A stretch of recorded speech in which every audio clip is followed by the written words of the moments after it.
Jam, I said, are those the Ewells sitting down yonder? Hush, said Jim. Mr. Heck Tate's testifying. Mr. Tate had dressed for the occasion. He wore an ordinary business suit, which made him look somehow like every other man. Gone were his high boots, lumber jacket, and bullet-studded belt. From that moment he ceased to terrify me. He was sitting forward in the witness chair, his hands clasped between his knees, listening attentively to the circuit solicitor. The solicitor, a Mr. Gilmer, was not well known to us.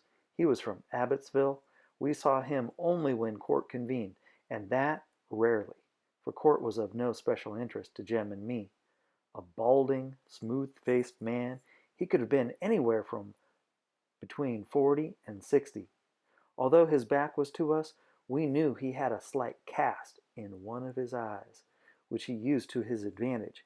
He seemed to be looking at a person when he was actually doing nothing of the kind.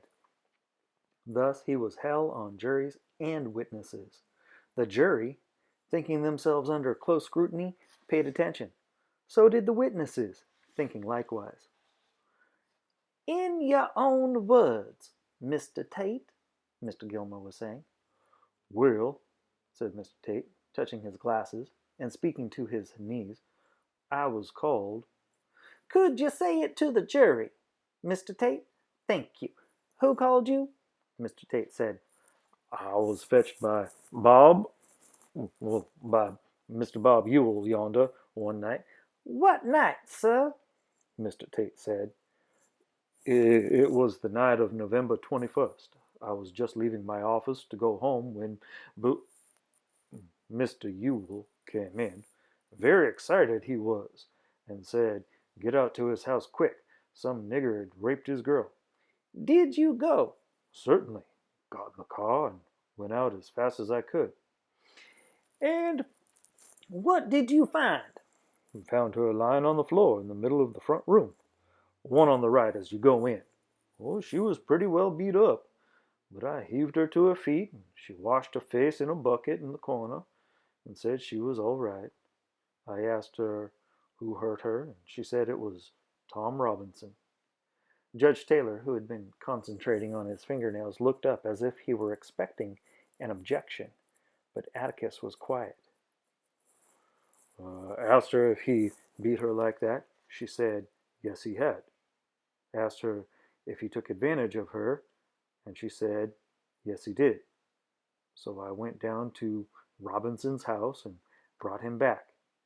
She identified him as the one, so I took him in. That's all there was to it. Thank you, said Mr. Gilmer.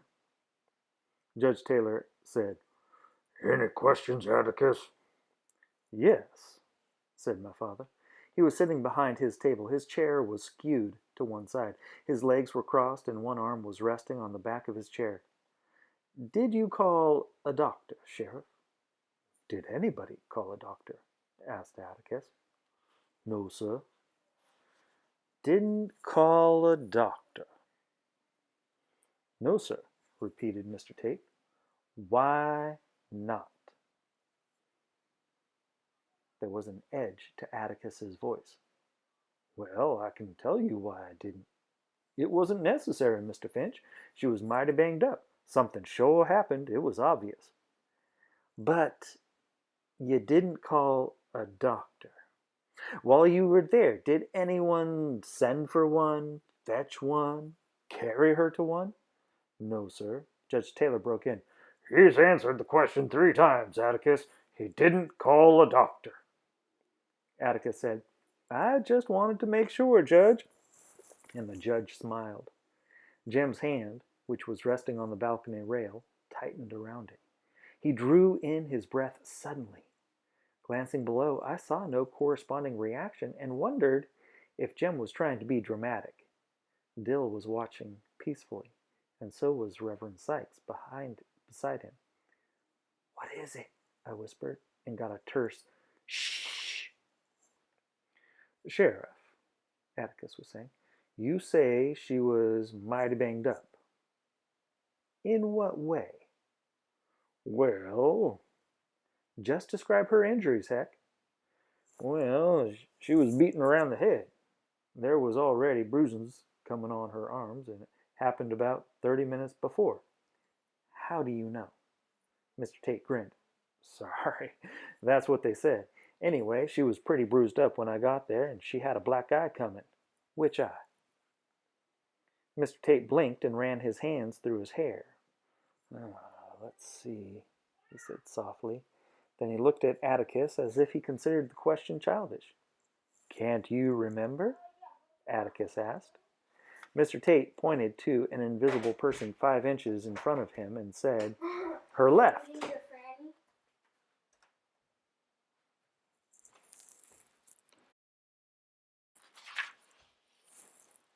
Wait a minute, Sheriff, said Atticus. Was it her left facing you, or her left looking the same way you were? Mr. Tate said, Oh, yes, that'd make it her right. It was her right eye, Mr. Finch. I remember now. She was bunged up on that side of her face. Mr. Tate blinked again,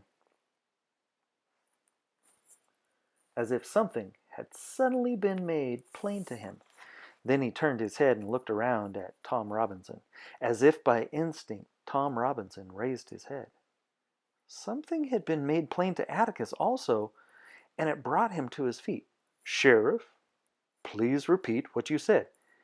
It was her right eye, I said. No. Atticus walked to the court reporter's desk and bent down to the furiously scribbling hand.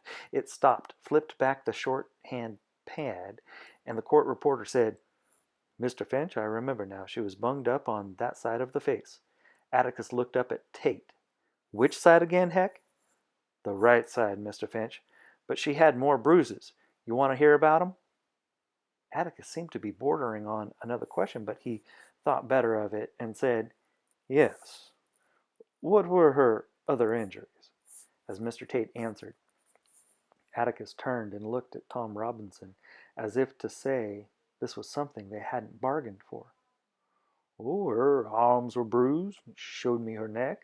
There were definite finger marks on her gullet. All around her throat? At the back of her neck? I'd say they were all around, Mr. Finch. You would? Yes, sir. She had a small throat. Anybody could have reached around it with... Just answer the question. Yes or no, please, Sheriff, said Atticus dryly, and Mr. Tate fell silent. Atticus sat down and nodded to the circuit solicitor, who shook his head at the judge, who nodded to Mr. Tate, who rose stiffly and stepped down from the witness stand. Below us, heads turned. Feet scraped the floor, babies were shifted to shoulders, and a few children scampered out of the courtroom. The Negroes behind us whispered softly among themselves. Dill was asking Reverend Sykes what it was all about, but Reverend Sykes said he didn't know. So far, things were utterly dull. Nobody had thundered. There were no arguments between opposing counsel. There was no drama. A grave disappointment to all present, it seemed. Atticus was proceeding amiably, as if he were involved in a title dispute. With his infinite capacity for calming turbulent seas, he could make a rape case as dry as a sermon. Gone was the terror in my mind of stale whiskey and barnyard smells, of sleepy-eyed, sullen men, of a husky voice calling in the night, Mr. Finch, they gone? Our nightmare had gone with the daylight. Everything would come out all right. All of the spectators were as relaxed as Judge Taylor, except Jim.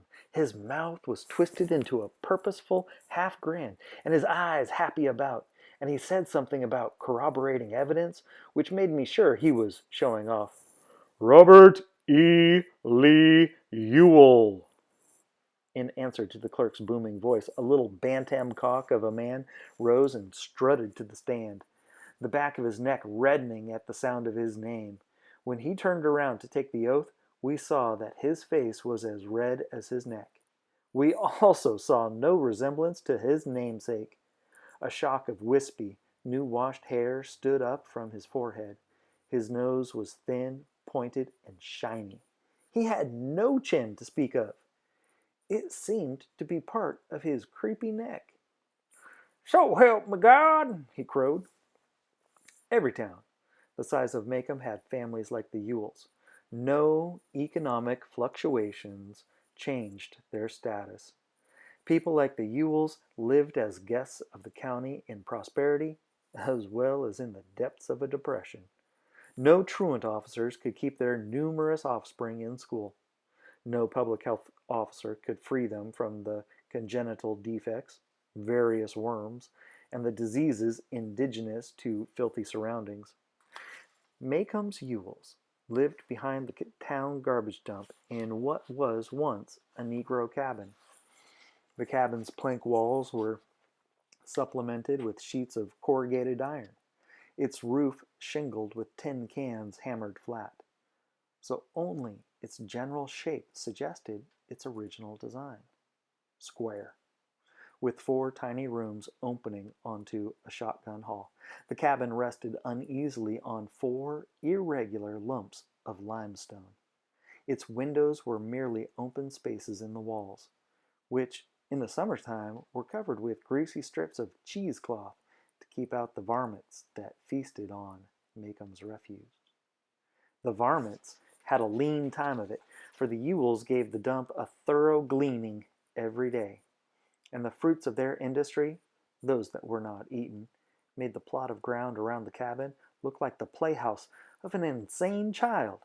What passed for a fence was bits of tree limbs, broomsticks, and tool shafts, all tipped with rusty hammerheads, snaggle-toothed rake heads, shovels, axes, and grubbing hoes held on with pieces of barbed wire.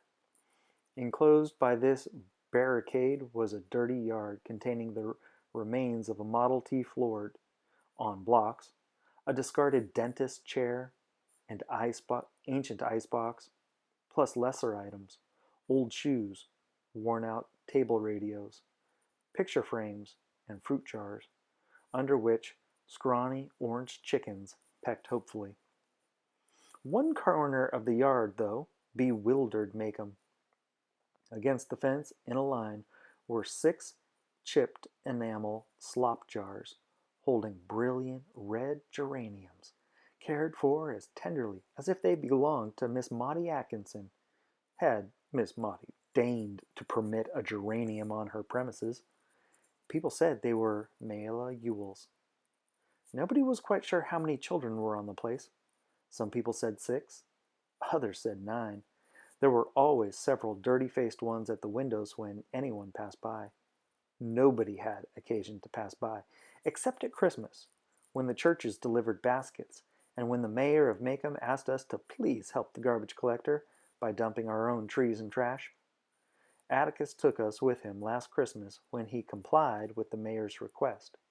A dirt road ran from the highway past the dump, down to a small Negro settlement some 500 yards beyond the Ewells. It was necessary either to back out to the highway or go the full length of the road and turn around. Most people turned around in the Negroes' front yards. In the frosty December dusk, their cabins looked neat and snug, with pale blue smoke rising from the chimneys and doorways glowing amber from the fires inside.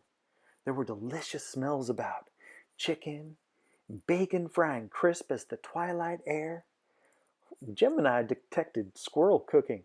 Oh, but it took an old countryman like Atticus to identify possum and rabbit, aromas that vanished when we rode past the Ewell residence.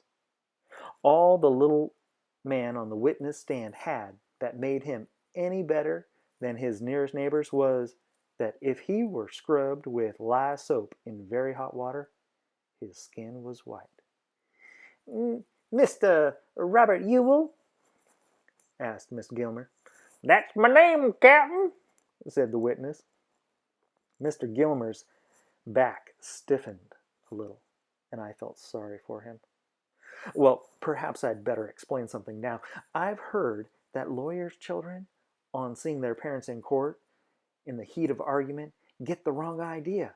They think opposing counsel to be the personal enemies of their parents.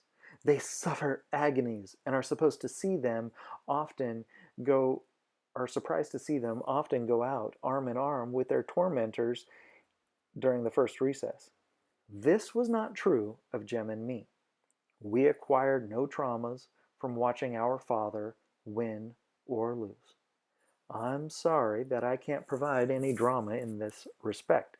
If I did, it wouldn't be true. We could tell, however, when debate became more acrimonious than professional, but this was from watching lawyers other than our father. I never heard Atticus raise his voice in my life, except to a deaf witness. Mr. Gilmer was doing his job, as Atticus was doing his. Besides, Mr. Ewell was Mr. Gilmer's witness, and he had no business being rude to him, of all people. Are you the father of Mayella Ewell? Was the next question. Well, if I ain't, I can't do nothing about it now. Her ma's dead, was the answer. Judge Taylor stirred. He returned slowly in his swivel chair and looked benignly at the witness. Are you the father of Mayella Ewell?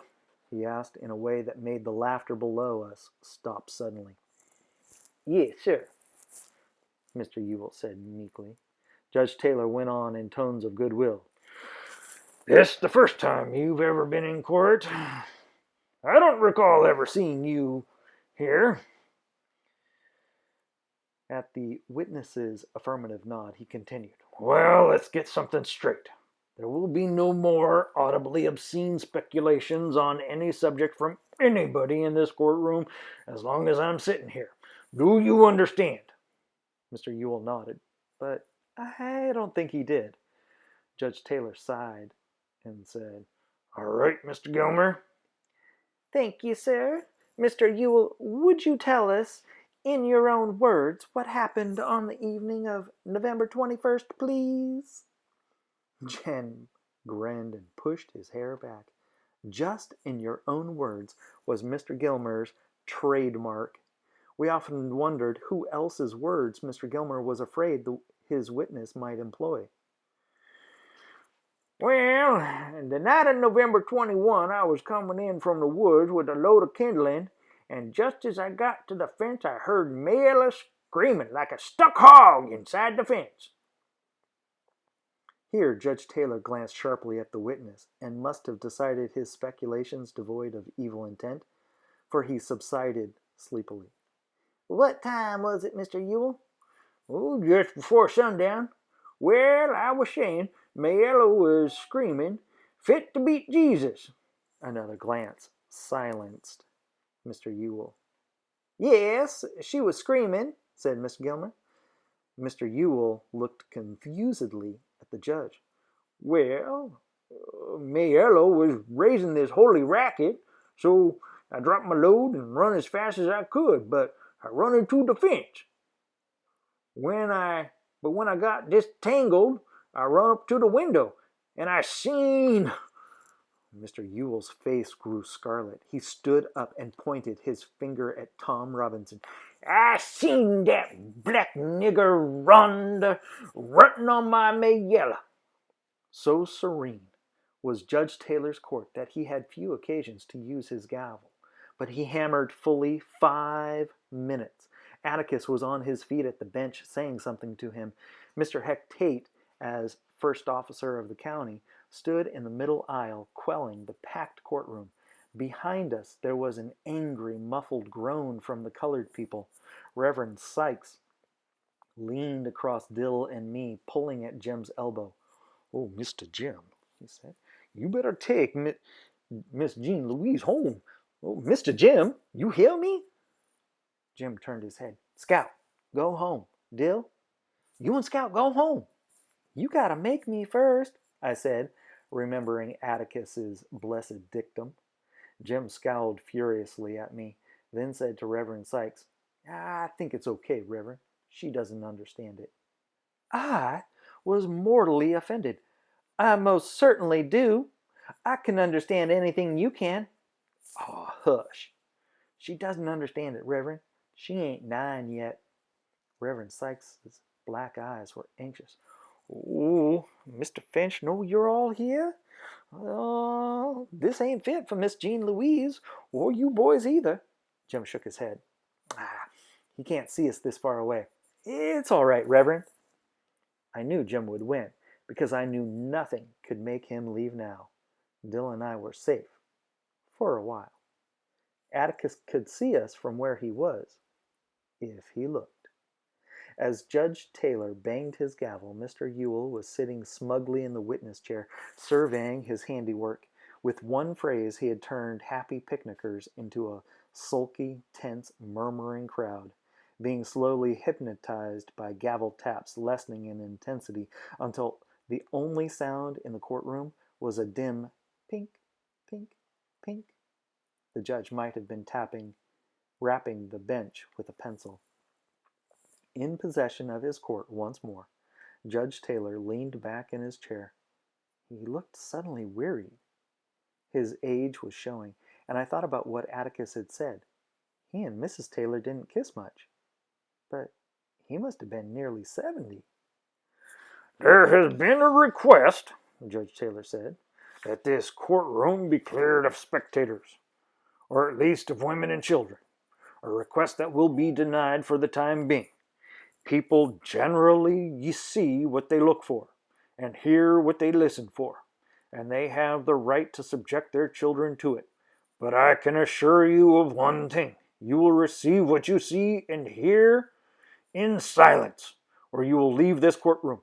But you won't leave it until the whole boiling of you come before me on contempt charges.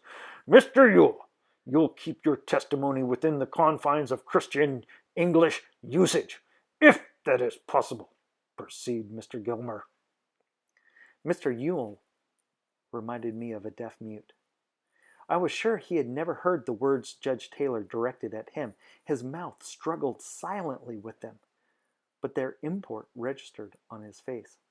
Smugness faded from it, replaced by a dogged earnestness that fooled Judge Taylor not at all. As long as Mr. Ewell was on the stand, the judge kept his eyes on him, as if daring him to make a false move.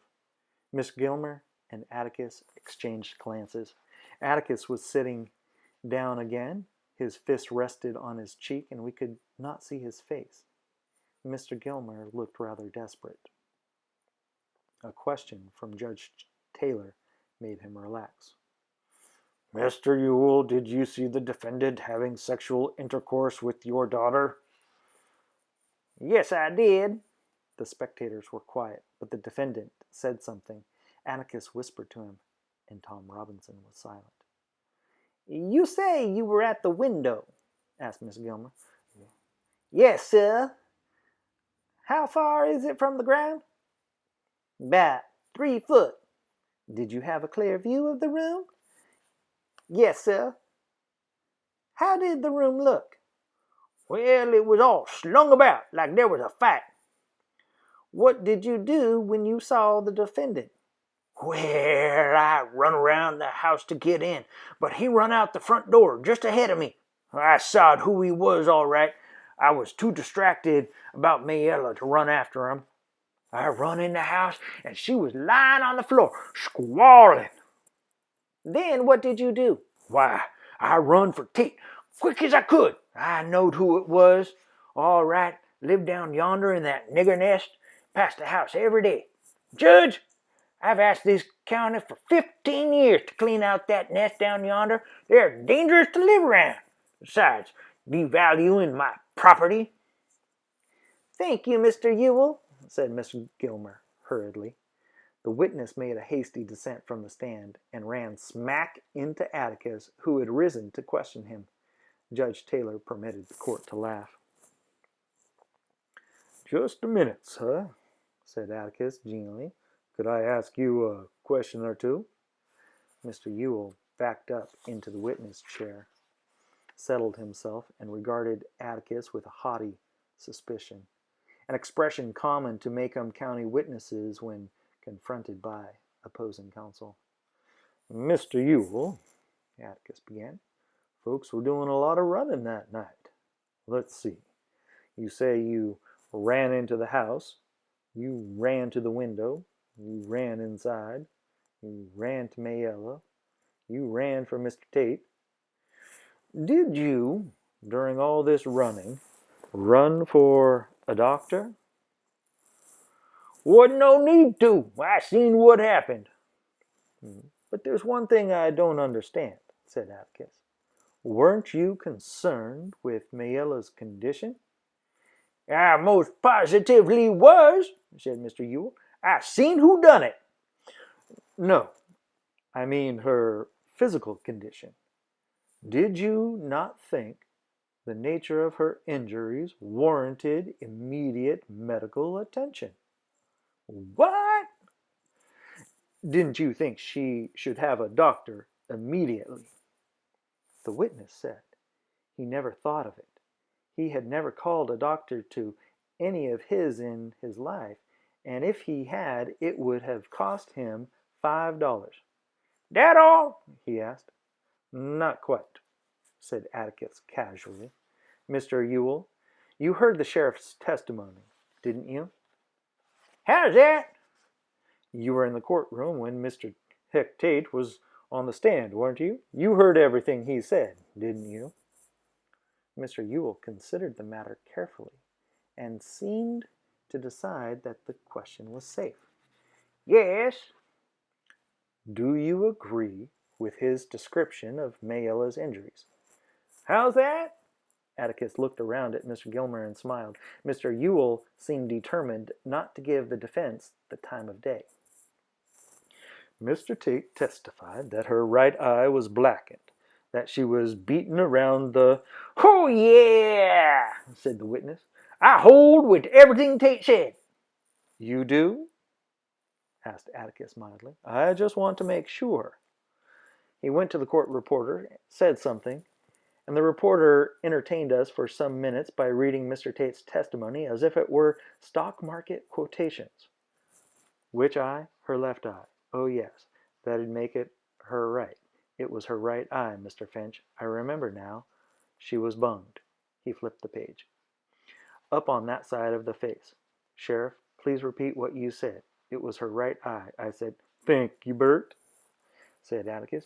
You heard it again, Mr. Ewell. Do you have anything to add to it? Do you agree with the sheriff? I holds with Tate. Her eye was blacked and she was mighty beat up. The little man seemed to have forgotten his previous humiliation from the bench. It was becoming evident that he thought Atticus was an easy match. He seemed to grow ruddy again. His chest swelled, and once more he was a little red rooster. I thought he'd burst his shirt at Atticus's next question. Mr. Ewell, can you read and write? Mr. Gilmer interrupted. Objection, he said. Can't see what the witness's literacy has to do with the case. Irrelevant and immaterial. Judge Taylor was about to speak, but Atticus said, Judge, if you'll allow the question, plus another one, you'll soon see. Well, right, let's see, said Judge Taylor. But make sure we see, Atticus.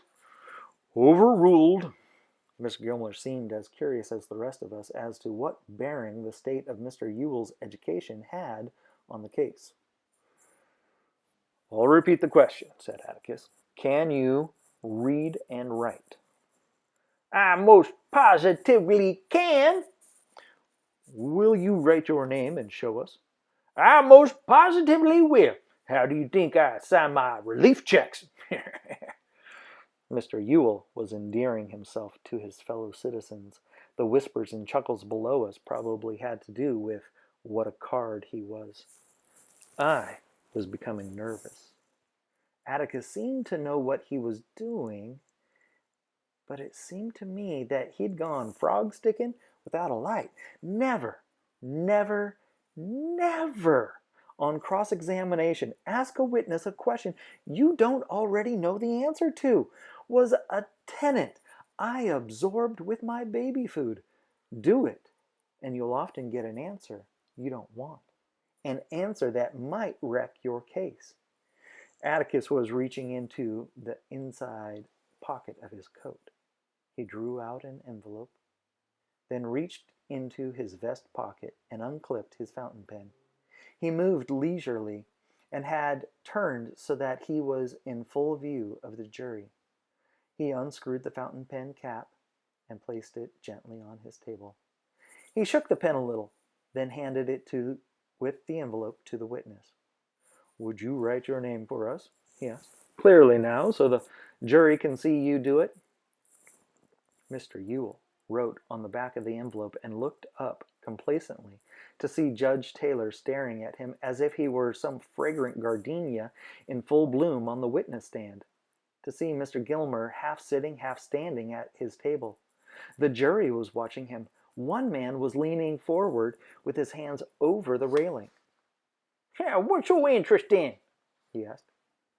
"You're left-handed, Mr. Ewell," said Judge Taylor. Mr. Ewell turned angrily to the judge and said he didn't see what his being left-handed had to do with it, that he was a Christ-fearing man and Atticus Finch was taking advantage of him. Tricking lawyers like Atticus Finch took advantage of him all the time with their tricking ways. He had told them what happened. He'd said it again and again, which he did. Nothing Atticus asked him after that shook his story. That he'd looked through the window, then ran the nigger off, then ran for the sheriff. Atticus finally dismissed him. Mr. Gilmer asked him one more question. "About your writing with your left hand. Are you ambidextrous, Mr. Ewell?" "I most positively am not. I can use one hand as good as the other. One hand good as the other," he added, glaring at the defense table. Jem seemed to be having a quiet fit. He was pounding the balcony rail softly, and once he whispered, "Oh, we've got him." I didn't think so.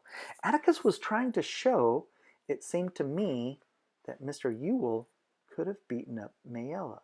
That much I could follow. If her right eye was blacked and she was beaten mostly on the right side of the face, it would tend to show that a left-handed person did it. Sherlock Holmes and Jem Finch would agree. But Tom Robinson could easily be left-handed too. Like Mr. Heck Tate, I imagined a person facing me, went through a swift mental pantomime, and concluded that he might have held her with his right hand and pounded her with his left. I looked down at him. His back was to us, but I could see his broad shoulders and bull-thick neck. He could easily have done it. I thought Jem was counting his chickens.